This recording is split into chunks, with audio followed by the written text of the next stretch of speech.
दोस्तों आज हमारे साथ एक ऐसे सफल किसान जो ऑर्गेनिक खेती भी करते हैं, मुर्गी पालन भी करते हैं और एग्रो टूरिज्म भी है। इसके साथ साथ वो ब्लॉगर भी है और ऑर्गेनिक एक्कर के नाम से अपना एक फार्म चलाते हैं और यूट्यूब चैनल भी चलाते हैं। इसके साथ वो बहुत सी चीज़ें करते हैं। एक तरह से आप समझे तो वो एक ऐसे सफल किसान है कि उनकी जितनी चीज़ें मैं आपको गिनाऊँ कम है। सर एक बार थोड़ा सा अपना परिचय करा दीजिएगा। भाइयों राम राम। मेरा नाम लक्ष्य डबास है और ये आप जहाँ पे हैं वो ऑर्गेनिक एकड़ फार्म है दिल्ली के अंदर। सर थोड़ा सा अपनी एक बैकग्राउंड थोड़ी जर्नी के बारे में बताना कि आप कैसे जो है खेती की तरफ आए। खेती के अंदर मेरा मेन इंस्पिरेशन तो मेरे पिताजी थे और पिछले 40 साल से वो इधर ही ऑर्गेनिक फार्मिंग, पहले तो नेचुरल फार्मिंग ज़्यादा बोला करते थे, तो प्राकृतिक खेती किया करते थे। और ये नर्सरी हुआ करती थी हमारी, और प्राकृतिक नर्सरी नाम से यहाँ पे हम लोकल वैरायटीज़ के जो भी वृक्ष होते थे उनको हम बनाया करते थे और पूरी दिल्ली के अंदर मेरे पिताजी फ्री में ही लगाया करते थे। और वो सबको करने के लिए उन्होंने एक एनजीओ का स्थापना करी थी जिसका नाम था all India society for environmental cause. ये 1997 से रजिस्टर्ड है और अब तक 4-4.5 लाख पेड़ पिताजी अपने हाथों से पूरी दिल्ली एनसीआर में लगा चुके हैं। उसके अलावा खेती तो होती ही थी, तो गर्मियों की छुट्टियों में हो गया या फिर वीकेंड पे स्कूल से कॉलेज से खाली होके हाथ बटाने का मान लो या अपना भी मन करता था कि देखें, तो धीरे धीरे यहाँ पे आना चालू करा, इंटरेस्ट और ज़्यादा डेवलप होने लग गया। फिर स्कूलिंग करने के बाद जब कॉलेज में आए तो बाहर देखा दुनिया में, तो मुझे असली चीज़ों की वैल्यू पता लगने लगी। मैंने जब ट्रैवल करना चालू करा और मैंने तब से ही मन बना लिया था कि मैं फार्मिंग में और इन्वायरमेंट से रिलेटेड ही कुछ करूँगा। तो मैंने फिर अपनी मास्टर्स करी इन्वायरमेंट एंड डेवलपमेंट में और वहाँ पे मेरी जॉब भी लग रही थी, पीएचडी करने का ऑप्शन था, रिसर्च असिस्टेंट की जॉब लग रही थी। बट मेरे मन में एक ये चीज़ आई कि जो चीज़ें हमारे अध्यापकों ने हमें सिखाई है, हम वो सीख के आगे सिर्फ सिखाएंगे तो उससे बात ना बनने वाली। सिर्फ सिखाए जाओ, बोलने को बोले जाओ, उससे बात नहीं बनेगी। करने की ज़रूरत है, अब पता सब कुछ है। तो फिर मैंने तभी जॉब वॉब छोड़ के ये करा कि मैंने कुछ एक्चुअल चेंज करना है। और फिर उसमें अगर चेंज अच्छा हो गया तो लोग अपने आप मोटिवेट होके, अब जैसे भाइयों की सपोर्ट बनी गई थी, तो आएंगे और वो उसको बढ़ाएंगे। तो मैंने कहा कि एक रोल मॉडल हम बना दें, बाकी अपने आप देखी जाएगी। जैसे सर मैं देख पा रहा हूँ बहुत सी चीज़ें आप कर रहे हैं, तो जो आपका ये ऑर्गेनिक एक्कर नाम से फार्म है, इसमें आप क्या क्या चीज़ें और कर रहे हैं, थोड़ा विस्तार से बताइएगा। देखिए, बिजनेस करना तो हमने 7 साल पहले चालू कर दिया था। तो फिर मैंने यही सोचा कि मैं इसको एंटरप्रेन्योरशिप का पाथ दूंगा, जिसमें ये सेल्फ सफिशिएंट हर एस्पेक्ट में बनाऊंगा कि जो हम काम कर रहे हैं वो समाज के लिए अच्छा है, वो इन्वायरमेंट को बचा रहा है, प्लस एक फाइनेंशियल स्टेबिलिटी भी है। क्योंकि अब ये फार्म पे सब जो बनाया हमने, रूम डाले, चीज़ें कर रहे हैं हम, तो उसमें कहीं से तो इन्वेस्टमेंट चाहिए। अपनी जमीन पे सर, ये लीज पे लिए? ना, ये अपनी जमीन पे है। अपनी ज़मीन है। और धीरे धीरे हमने सब बनाया। 1 साल की अर्निंग बच गई तो हमने कमरे डाल दिए 2, फिर अगले साल 2 कमरे और डाल दिए। इस साल हम यहाँ पे सोलर पैनल लगा रहे हैं। तो हर साल जो भी सेविंग हुई उसको वापस इसी बिजनेस में डाल दिया मैंने। तो जो आपने अभी जर्नी बताई अपनी, अब आप अपने आप को कहाँ खड़ा हुआ देख रहे हैं इस वक्त? मैं बहुत ही भाग्यशाली हूँ कि मेरे को इतने सारे भाइयों का सपोर्ट मिला हुआ है। दिल्ली में 5000 से ऊपर हमारे कस्टमर्स हैं।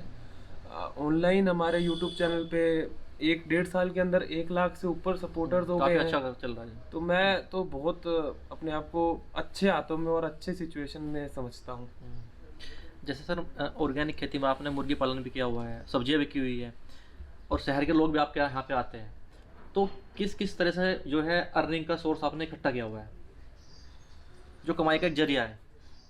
देखिए, वो कहावत है ना, आम के आम गुठलियों के दाम, वही हम थोड़ा इनकॉर्पोरेट करने की कोशिश करते हैं कि पूरे में घूम घाम के देख के कि किस किस चीज़ में क्या क्या रिवेन्यू जनरेट हो सकता है, वो सब मैंने ट्राई करा। एक मैं इससे पहले म्यूजिशियन था, तो वहाँ पे स्टेज पे जाने से पहले ही हम बात कर लेते थे कि इस बार हम थोड़ा इम्प्रोवाइजेशन करेंगे, कि थोड़ी बहुत गलतियाँ हो जाए तो उसमें अडेप्ट कैसे करना है। इम्प्रोवाइजेशन का बेसिकली यही मतलब है।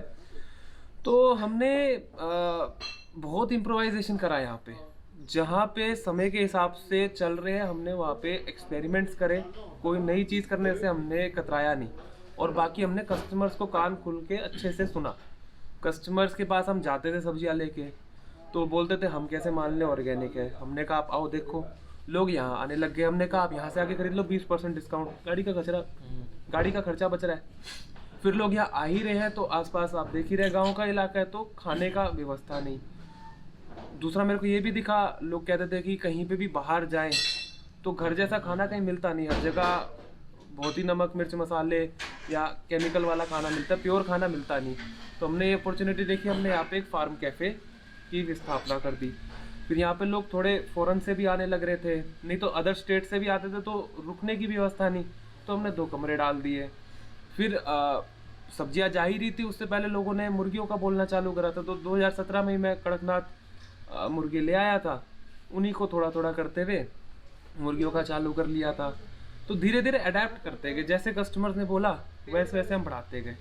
मेरा सर आखिरी सवाल ये है कि जो किसान फेल हो जाते हैं, चाहे ऑर्गेनिक खेती हो, एग्रो टूरिज्म हो, मुर्गी पालन हो, वो अगर फेल ना होकर सफलता की तरफ जाए, थोड़ा कुछ 2-3 टिप्स बताइएगा कि भाई आप सफल कैसे हो सकते हो खेती में, क्योंकि सभी कहते हैं कि भाई खेती जो है फायदे का सौदा नहीं है और सभी नौकरी के पीछे भाग रहे हैं। जी देखिए, इसमें कई रीज़न है। एक तो किसान की थोड़ी सी ना मेंटेलिटी अलग ही होती है, क्योंकि वो लार्जर पिक्चर नहीं देख पाते। एक तो आपस में किसानों की बनती नहीं है कहीं पे भी। गांव में छोटी छोटी बातों को लेके मतभेद इतना चले आ रहा है सालों से कि वो एक संगठन बना के कोई एफपीओ नहीं बना पा रहे, या कोई एक लार्जर इम्पैक्ट के लिए एक कोई यूनिटी नहीं क्रिएट कर पा रहे। दूसरा ये है कि किसान एक्चुअल बिजनेस को देखने की बजाय सब्सिडी के पीछे भाग रहा है। सब्सिडी हम सब जानते हैं कि वो सिर्फ एक रिश्वत का नया रूप है। लॉलीपॉप पकड़ा देते हैं, इधर से कुछ देते हैं, उधर से सारा खोस लेते हैं।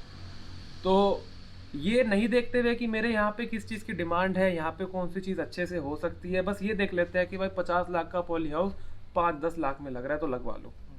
ना वो ये देखा कि हमारा इंटरेस्ट कितना है, ना ये देखा कि उसकी मैनेजमेंट कैसे होनी है, ना कहीं पे ढंग से ट्रेनिंग ली।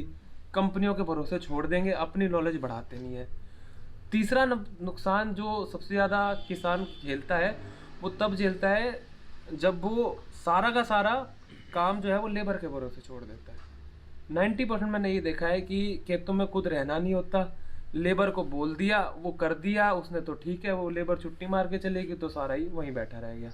तो ये थोड़ा फिजिकली डिमांडिंग काम है, इसमें दिमाग, फिजिकल हेल्थ और मेंटल हेल्थ सबका एक बैलेंस चाहिए, और वो बैलेंस मेंटेन रखते हुए धैर्य से जो धीरे धीरे बढ़ेगा वही सफल होगा। एकदम से 10 एकड़ में चालू कर दोगे फेल होगे। 1 बीघा से चालू करो, उसी को इन्वेस्ट करते जाओ, साथ साथ मार्केट बढ़ाते जाओ, तो आपका कुछ होगा। सीधा 10 एकड़ कर देते हैं, फिर सोचते हैं मार्केट वाला हमारे पास अपने आप आ जाएगा, वो नहीं होता। 1 बीघा में लगाओ, मार्केट ढूंढो, 10 से ग्राहक बनाओ, फिर 1 एकड़ में जाओ, 50 ग्राहक बनाओ, ऐसे धीरे धीरे सीढ़ी चढ़नी है। तो किसान भाइयों, इस वीडियो को बाकी किसानों को भी शेयर करें, चैनल को सब्सक्राइब करना बिल्कुल मत भूलें। धन्यवाद।